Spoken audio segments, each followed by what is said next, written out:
I'm Caroline Sanderson, I'm Associate Editor of The Bookseller, and I'm delighted to be here in this rather wonderful space, which is a friend's meeting house in Gloucestershire, to talk to novelist Alice Jolly about her third novel, Between the Regions of Kindness. And Alice, it feels appropriate that we're in this Quakers space to talk about a novel which I've sort of summarised to myself as being very much about war and peace, or perhaps I should say peace and war.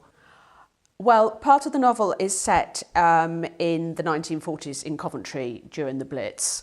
And there's also part of the novel which is set in 2003 in Brighton, and it's about a woman called Lara whose son has gone off to Iraq as an unarmed witness to peace.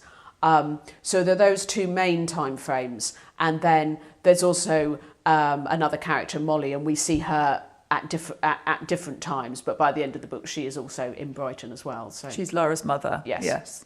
This novel is also very much about the changing view of women, women's changing roles and how they've dealt with that, isn't it?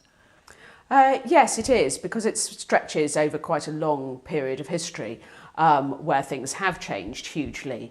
The lives of the different women and the possibilities open to them and the way that they're treated is very, very different. But I think the book is also, again, not a sort of kindly book about hasn't it all got so much better for women. Yes, it obviously has in some ways, but also what you see is that the essential difficulties still really remain. I liked the idea of a family saga because I love seeing how things go down through generations, but I didn't want to write that traditional family saga where you have the first section about the grandmother and then the section about the mother and then the daughter.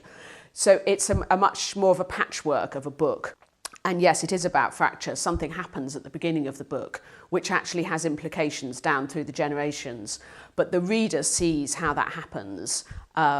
But the characters in the book often don't see it. I hope it's a very realistic book about the real challenges of motherhood and, yes, about the reason why sometimes people don't behave as well to their children as they should. Almost inevitably, you're bound to write about how we cope in a world where so much is outside our control. But that theme is also explored in the book, I think, in terms of what we do and don't have responsibility for, because yes, I think the book is partly about the importance of kindness and how that's one of the few things we can rely on. But then if we look at the character of Jay, who is the young man who goes to Iraq, one of the things that's slightly gone wrong for him is that he feels responsible for everyone. He wants to be kind to everybody. He kind of believes that he can save, that he can save the world.